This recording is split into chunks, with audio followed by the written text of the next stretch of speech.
The Recluse of Chess. It was a bitterly cold day in Reykjavik in the winter of 1972. The wind howled outside the small hall where the World Chess Championship was taking place. Inside, however, the air was electric. All eyes were on the eccentric genius, Bobby Fischer, the American chess prodigy who had clawed his way to the finals to face Boris Spassky, the Soviet world champion. This was more than a match, it was a battle of ideologies during the height of the Cold War. Fischer had always been an enigma. Born in Chicago in 1943 and raised in Brooklyn, he had discovered chess at the age of 6 when his older sister bought him a chess set.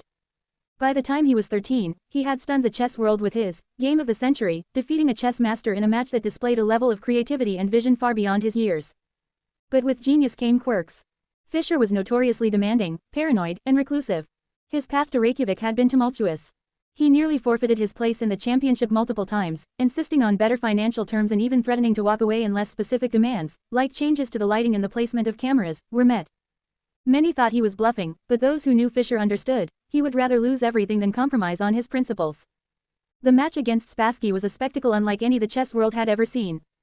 After a disastrous loss in the first game, Fischer forfeited the second when he refused to play under the glare of television cameras. It seemed certain that he would quit altogether, but then, in the third game, Fischer unleashed a performance so dazzling it stunned even his opponent.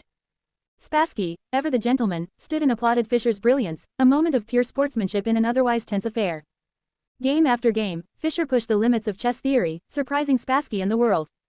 By the 21st game, Fischer had secured victory, becoming the first American to win the World Chess Championship. It was a triumph not only for Fischer but for his country, and he was hailed as a hero upon his return.